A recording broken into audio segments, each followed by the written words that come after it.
In 2010, Adebayor and his national team were involved in a real tragedy. Adebayor survived a gun battle that could have taken his life.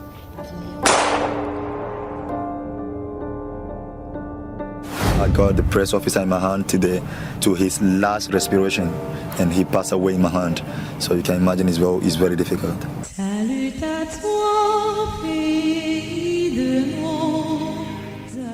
ጥር 8 2010 የአፍሪካ ዋንጫ በአንጎላ አስተናጋጅነት ሊጀምር 2 ቀናት ብቻ ቀርተውታል።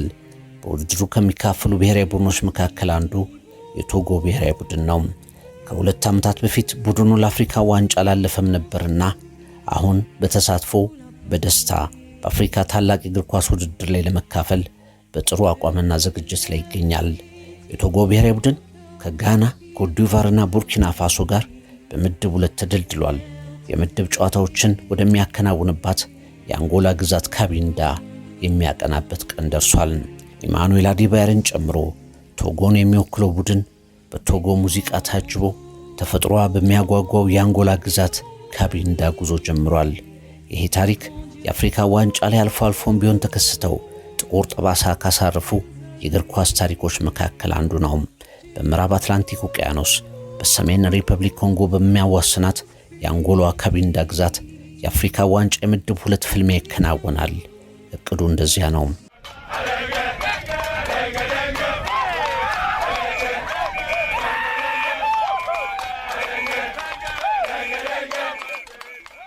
ካቢንዳ የነዳጅ ምርት እምብርት፣ ቡና፣ ካካኦ፣ ዘይት ጨምሮ ብዙ ሀብቶች ያሉባት ማዕከል፣ ግዛቷን ከአንጎላ ገንጥለው ሀገር ለማድረግ የሚርመሰመሱ አማጽያን የእርስ በርስ ጦርነት ከፍተው ረፍት የሚነሷት ቦታም ናት። ጥር 8 2010 ሕይወት የቀጠፈው የአፍሪካን እግር ኳስ ቀልብ የገፈፈው በቶጎ ተጫዋቾች ህሊና መቼም መጥፋት ያልቻለው 30 ደቂቃ የዘለቀው የደፈጣ ጥቃት በትሪቡን ትውስታም። A horrific incident marred what should have been an exciting moment for the Togo team. A group of gunmen attacked the Togo team bus, and the scene was pure chaos. 3 people died in the end, including the Angolan driver, and 2 of the Togo team players were shot. One lost a lot of blood, but luckily, both survived.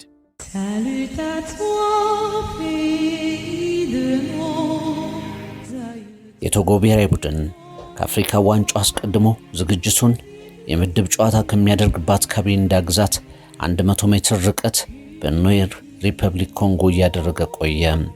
የቶጎ ቡድን ከኮንጎ ወደ ሉዋንዳ በፕሌን አቅንቶ እንደገና ወደ አንጎላ ካቢንዳ ግዛት ሌላ ጉዞ ከማድረግ ይልቅ በአውቶቡስ ከዲሞክራቲክ ሪፐብሊክ ኮንጎ ወደ አንጎላ ካቢንዳ ግዛት ለማቋረጥ ወሰነ።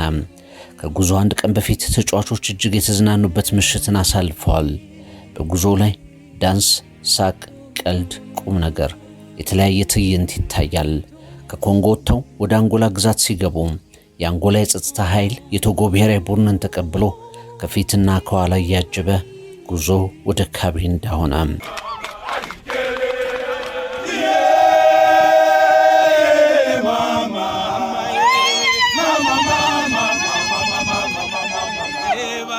ከጥቂት ጉዞ በኋላ ካቢንዳን ከአንጎላ ለመነጠል የጦር እንቅስቃሴ የሚያደርጉ አማጽያን ያሉበት ጫካ ላይ ብሔራዊ ቡድኑ ደረሰ።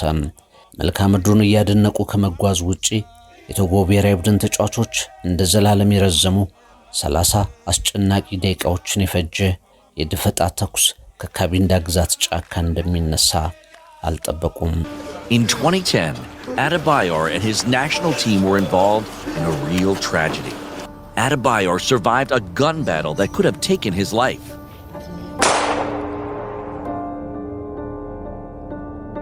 I got the press officer in my hand today to his last respiration, and he passed away in my hand. So you can imagine it's very difficult.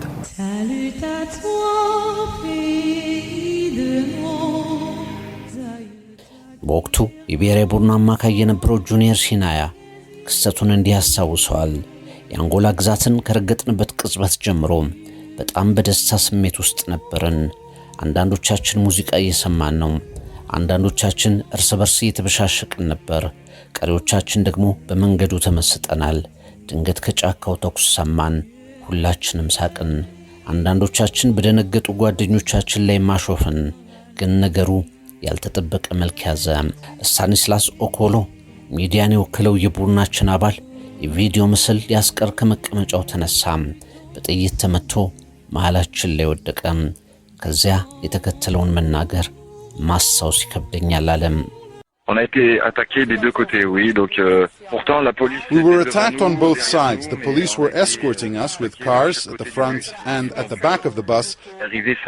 But we were attacked on the sides, right after crossing the border into Angola. The first reaction we had was to hide under our seats. We stayed on the floor during the attack.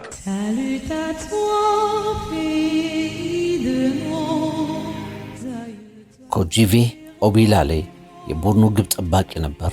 በሰከንዶች ውስጥ በሕይወቴ የማልዘነጋቸውን አጋጣሚዎች አስተናገድኩ ይላል። የጥይቱ ሩምታ ይወርድብን ጀመር። ያለሁበት ቦታ ጥሩ ሆኖ ስላልተሰማኝ ተነስቼ ለመደበቅ ፈለኩ። ከመቀመጫዬ ጋር የተሰፋው ያህል መንቀሳቀስ አቃተኝ። ሆዴና ጀርባዬ በደም ተበክሏል። ደነገጥኩ። ተመትቻለሁ። እርዱኝ፣ እርዱኝ። ሴት ልጄን፣ ሕፃን ወንድ ልጄን ማየት እፈልጋለሁ። መሞት አልፈልግም። እርዱኝ እያልኩ ጮኩ። የቡድናችን ምክትል አሰልጣኝ አሜልቴን አባሊን አየሁት። ሕይወቱ አልፏል። ምን አይነት አስጨናቂ እንደነበር በቃል ብቻ ተናግሮ መግለጽ አይቻልም። In tears and in shock, this was Emmanuel Adebayor just after the attack. He and his Togo teammates trying to comfort each other after the ambush that has stunned the football world. Their team bus was sprayed with bullets for 20 minutes.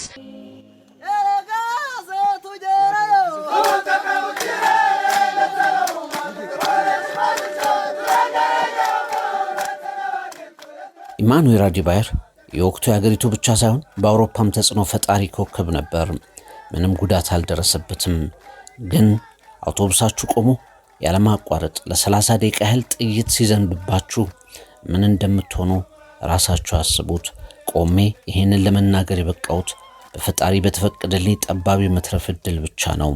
ፍጹም መቼም የማረሳው አጋጣሚ ብሎ ይገልጸዋል። The next for us at the moment is all about concentration is on the funerals and everything. We will wait and see what will happen. We just have to do our ceremony and everything, and after that we will see what we're going to do.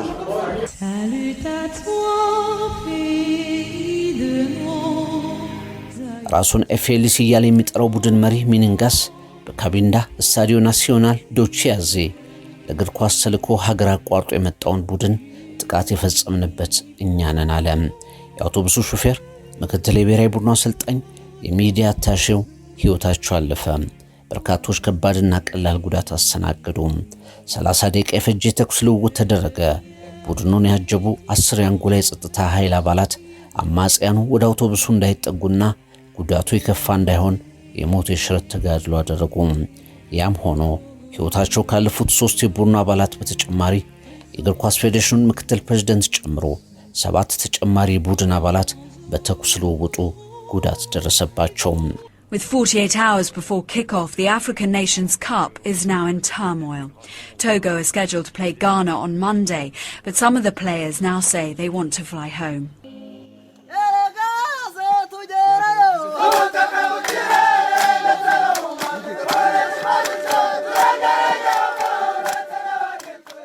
ዜናውን የዓለም መገናኛ ብዙሃን ተቀባበሉት።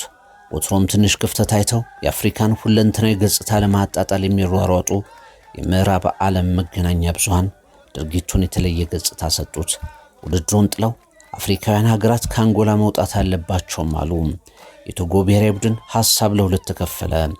አማካዩ ቶማስ ዶሴቪ እንዳለው የተወሰኑ የቡድን አባላት በውድድሩ እንካፈል፣ የተለዩንን የቡድን አጋሮቻችንን ሚሊዮኖች በሚከታተሉት መድረክን ዘክር፣ ለነሱ ስንል እንዋደቅ የሚል ሐሳብ አነሳን ይላል። የቶጎ መንግስት ቡድኑ በፍጥነት ወደ ሎሚ አፍሪካ ዋንጫውን ጥሎ እንዲመለስ ወሰነ። ቡድኑ የሟቾቹ የቀብር ስነ ስርዓት ላይ ከተሳተፈ በኋላ እንደገና ወደ ውድድሩ ልመለስ ቢልም ካፍ ጥያቄውን ሳይቀበል ቀረ። ይህም በርካቶችን ያሳዘነ ነበር። This is not a report confirmed by CNN. This is what the French press is reporting. What's important to say about the French press and why they are also hearing from players is that a lot of the players on the Togolese national team play in France, or there are direct contacts to the country. There was machine gun attack, and according to one of the... የአንጎላ መንግስት ይህንን ሽብርተኝነት በተሳካ ውድድር እናሸንፈዋለን፣ የድርጊቱን ፈጻሚዎች ደግሞ የገቡበት ገብተን እንቀጣለን አለም። የአውሮፓ ክለቦች የተጫዋቾቻችን ደህንነት ያሳስበናል በሚል ውድድር ጥለው አፍሪካውያን ተጫዋቾቻቸው እንዲመለሱላቸው ጥሪ ያቀርቡ። ካፍና አንጎላ ውድድሩን በመጨረስ ላይ በርትተው ሰሩ። ድርጊቱ 2010 ሐምሌ ወር ላይ አፍሪካ በደቡብ አፍሪካ አስተናጋጅነት ለመጀመሪያ ጊዜ የዓለም ዋንጫን ለማስተናገድ ደፋ ቀና የምትልበት ዓመት ላይ ስለተፈጸመ የአፍሪካ ዋንጫው ብቻ ሳይሆን የዓለም ዋንጫውም ከፍተኛ የሚዲያ ዘመቻና የስጋት ትንተና ፈተናን ተጋፈጠም። ኢማኑኤል አዴባየር በካቢንዳ ጫካዎች ባጋጠመኝ የሥነ ልቦና ችግርና ስጋት ምክንያት ከእንግዲህ ከቶጎ ብሔራዊ ቡድን ጋር ተለያይቻለሁ ብሎ የስንብት ውሳኔውን አሳወቀም።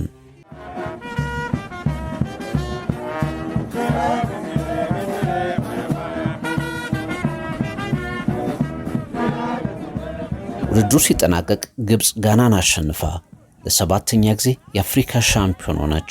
ቶጎ ለመጀመሪያ ጊዜ በ2006 ለጀርመኑ የዓለም ዋንጫ ስታልፍ ቁልፍ የነበረው ተጫዋች ጁኒየር ሴኒያ ይህንን አለ።